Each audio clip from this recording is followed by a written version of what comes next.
where news comes first. This is WECT News at 11, streaming live on WECT.com and the WECT News app. Hurricane Florence has come and gone. Residents in southeastern North Carolina, though, are still feeling the effects tonight. Several neighborhoods are underwater, leaving many people wondering when or if they'll be able to go back home. The storm not only responsible for widespread damage, but also at least 32 deaths. 25 were in North Carolina. Despite all this devastation, we're already seeing our community come together. But before we get to that, we take a look at how flooding is impacting you. Wilmington is cut off from the rest of North Carolina as floodwaters continue to rise. North Carolina Department of Transportation posted this video on its Facebook. And no, that's not a river. It's part of I-40 in Pender County near mile marker 387. Several sections of this interstate as well as I-95 are flooded.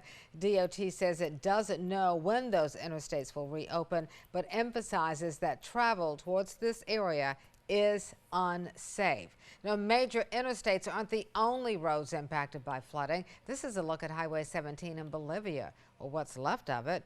You can see most of it has been washed away. Now, many are still waiting for water to recede in their neighborhoods after a flash flood surrounded their homes. Raycom's Rob Krieger talked to one man in the Leland community, and tonight he's just thankful that his family is dry.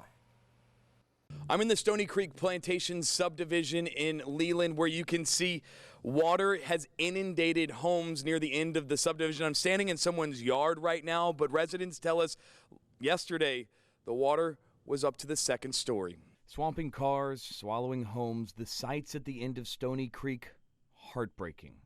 One family, determined to salvage something, took a canoe to get into the second story of their home after evacuating. But for one man, the night the water rose is still a nightmare. We got rescued off my roof yesterday at 6 o'clock in the morning. I don't even know who he was. He's a neighbor from here someplace. We could not get out.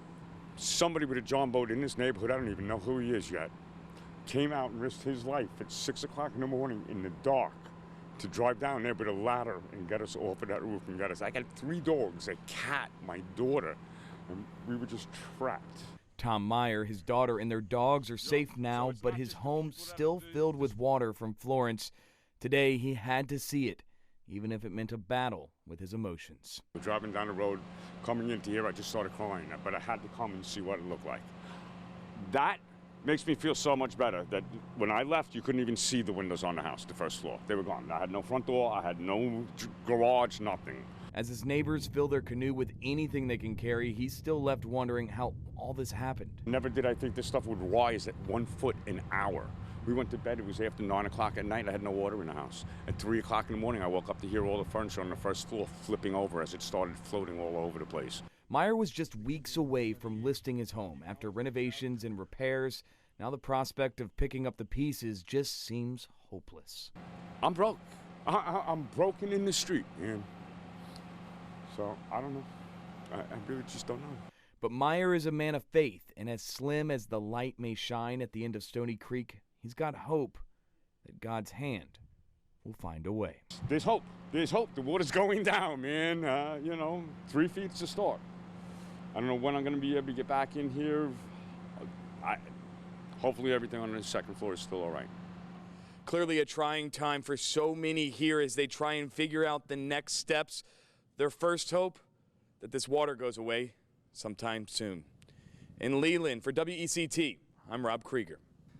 Now, dozens of homes in that neighborhood are not affected by floodwater tonight, but people in that community are still waiting for crews to restore power.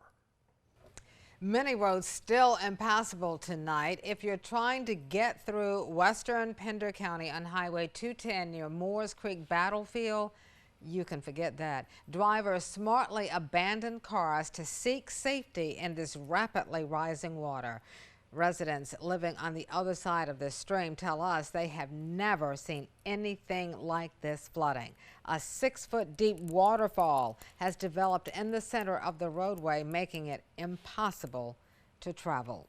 Now this is a look at Highway 210 near Rocky Point. The Northeast Cape Fear River has spilled its banks and swift water rescue teams have been pulling people out for days.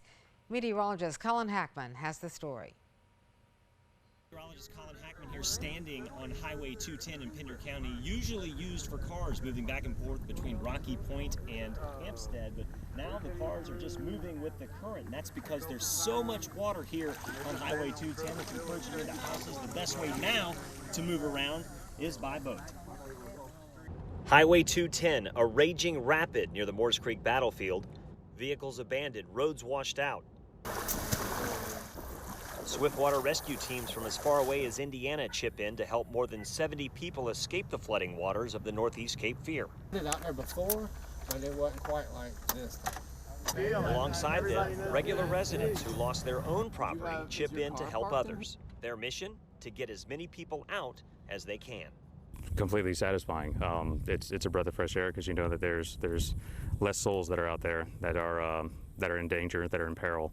As the water rises, even though rescuers think that they did a good job of getting anyone who wanted to get out of this area out, residents are still pessimistic that this water continuing to rise may force them to make other plans. In Pender County, I'm meteorologist Colin Hackman. Now back to you. Some say they were desperate. Others accused of taking advantage of an emergency. Accused looters during Florence faced a judge earlier today. WECT's Marissa Hundley in the studio tonight. Their first time in court, Marissa, was open in several days? Yeah, the first time in New Hanover County since last Wednesday that court was open. These 10 all accused of stealing from businesses closed down because of Hurricane Florence. In all, there were 41 first appearances today. Most of the suspects were arrested during and after the storm, including those accused of stealing from the Dollar General store on Dawson and 5th Streets. District Attorney Ben David says the suspected looters are both local and from out of town. Some, he says, were desperate for supplies. Others, simply opportunists. Regardless of the motive, and that is not a part of our burden of proof, what we have to be mindful of is that everyone right now is going through trying times. All of us are having to make certain accommodations right now with this storm. And going to lawlessness will not be tolerated. There was also a murder arrest today. Police say 22-year-old Trent Williams killed Quayshawn McRae last month. McRae was shot on Greenfield Street and later died at the hospital. Williams' wife, Leah Falk, also arrested today. She's accused of looting at the Family Dollar store across from Houston Moore. John, Fran. Marissa, thanks. A curfew's in place tonight again in the city of Wilmington and in New Hanover County. Many parts of the area still without power, and some of the streets, as storm recovery continues, are just simply dark. WECT's Alex Giles is live downtown tonight. He's been speaking to people who've been out and about. Alex? Yeah, Francis, seeing a lot of dark streets here in downtown Wilmington. Also noticing sights like this. Take a look at this. Chains with big old locks wrapped around the doors leading to buildings. It seems like most people we've talked to tonight are aware of the curfew that's in place.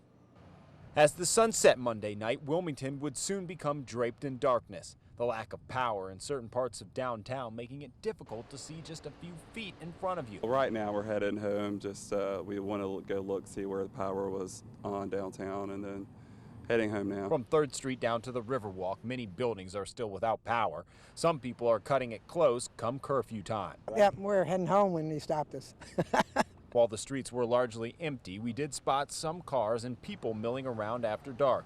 One man told us he's already been stopped for breaking curfew during the storm. Last night we got stopped. We were out walking around past 10 o'clock and they said, you know, I'll give y'all a warning, but there's a curfew and I could take you straight to jail right now. The Wilmington PD posted a reminder about the curfew on Facebook Monday evening. Stoplights are still out, debris still covers the sidewalks, and there's the obvious hazard of darkness. Still, some don't like the restriction. I really don't agree with it. I mean, I think you should be able to come and go, and whatever happens, that's on you. But most seem to understand the added measure of safety. So we can trip on stuff, there's glass, You know, you have no business being out. As far as the business protection, I think it's a good idea. Regardless of opinion, everyone seems ready for the curfew to be lifted and for the Port City nightlife to return to normal. Yeah, there's a lot of small businesses here that are hurting, so it's just been kind of like overwhelming.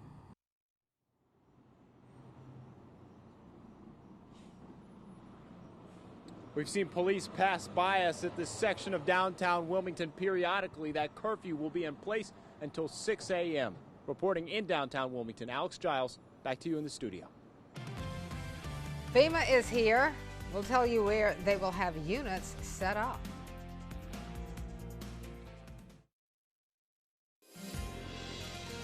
This is meteorologist Eric Davis with your First Alert weather.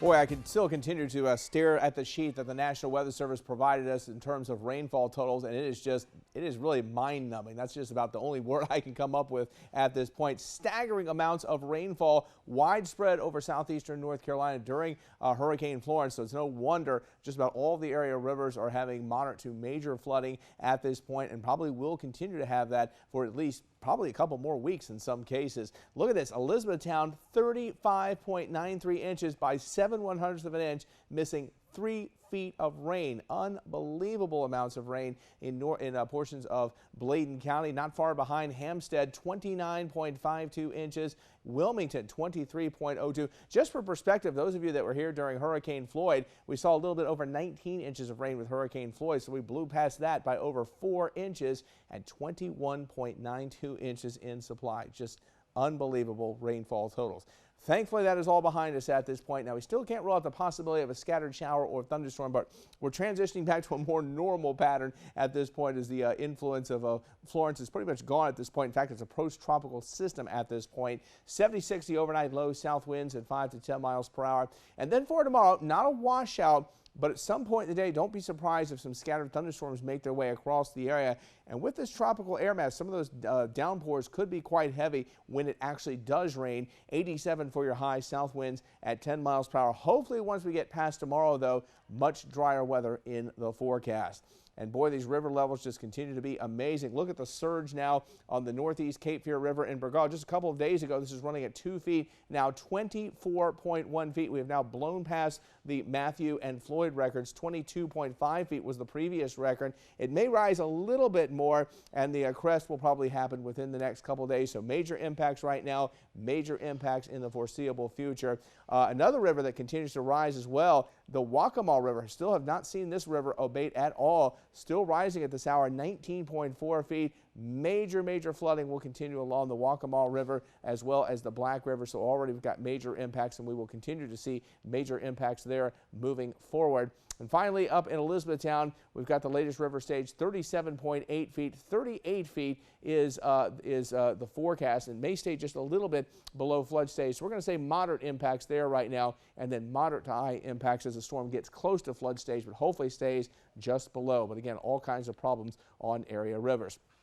We are watching some of these thunderstorms right now back around the PD region of South Carolina. A few of these may make their way into the area overnight tonight. Hour-by-hour forecast model does show a little bit of activity trying to push into the area. You can see by tomorrow morning maybe some thunderstorms right at wake up, and then hopefully that drier air later in the day finally making its way into the area, as we will see an improving forecast going into your Wednesday. So 60% chance of storms tomorrow, and then the dry weather arrives Wednesday, Thursday, and Friday. High still in the 80s, maybe even some lower 80s towards the extended forecast. Fall starts on Saturday, but remember, major river flooding will continue. More news after this. It's here, the latest WECT News app. Get local news you trust and customize it for your lifestyle.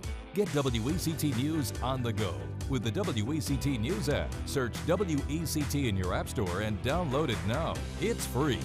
Sponsored by Wilmington Health. When it comes to higher quality, lower cost health care, Wilmington Health is leading the way in southeastern North Carolina. There really is no comparison.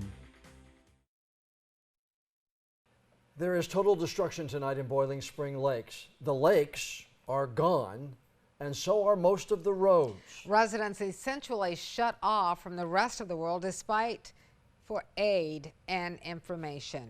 Desperate, I should say. WECT's Alex Carino reports on the devastation from Boiling Spring Lakes.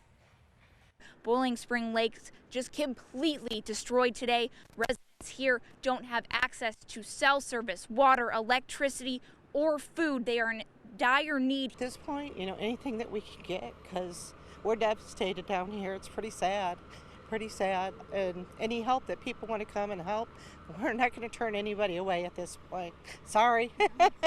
It's been, 5-6 days of overwhelming. Overwhelmed and completely devastated, the Boiling Spring Lakes empty, along with most of the town's gas tanks and refrigerators. Everybody's getting low on food, gas. I mean, we're getting to a point where we can't even drive around. We can't even run our generators. At least 5 major roads washed out when the dam gave way, leaving residents essentially shut off from the rest of the world. We have friends that live in the back, can't even get out. It's really just crazy. It's overwhelming. Even if they could get out, there's really no place to go. Many county roads impassable due to floodwaters, making it extremely difficult to get aid on the ground. Sheriff John Ingram offering words of comfort in his county's darkest days, assuring residents aid is on the way. We are moving forward and we're bringing relief. I can assure you there is not a single place in this county that's off of our radar. We are coming. We are making sure that the resources will be there in place. It's just been such a widespread event, and getting resources into certain areas, even getting them into our county to assist with the relief effort has been a challenge because many of our roads have been cut off. The storm may have washed away their roads, destroying the place they call home. I think everyone's going to have to come together as a community to make this work. That's the only way. Their spirit proving too high for even the strongest of floodwaters to break. Reporting in Boiling Spring Lakes, Alex Garino, WECT News. Rescue crews in the area are going around asking residents if they need help getting to shelters. Residents can also go to the town hall to be bused to shelters if they need it. Army, National Guard, Coast Guard, and FEMA crews are all on the ground in addition to sheriff's deputies and local police and fire. If you're in need of food, water, or anything else to help you recover, FEMA is here to help. New Hanover is partnering with FEMA to help residents in the area. FEMA pods will be set up at College Park Elementary School in Castle Hayne, Cape Fear Community College's main campus between Brunswick and Hanover Street, and Veterans Park on Halliburton Memorial Parkway. The sites will be open from 7 in the morning until 7 in the evening.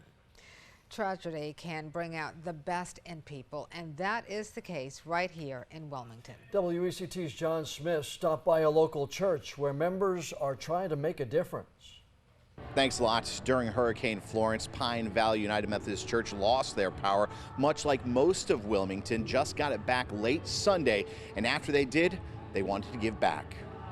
After hours on the job trying to restore power, members of the Pine Valley United Methodist Church greeting Lyman with a cheer and a warm meal. We got dessert too. It's a blessing.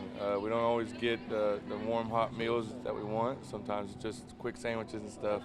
But we come from home and to try to help, and we know that we don't expect much to come from it, but we try to do what we can. People definitely take care of you here, for sure. It's like this every time after a hurricane. The people seem to come together and take care of you.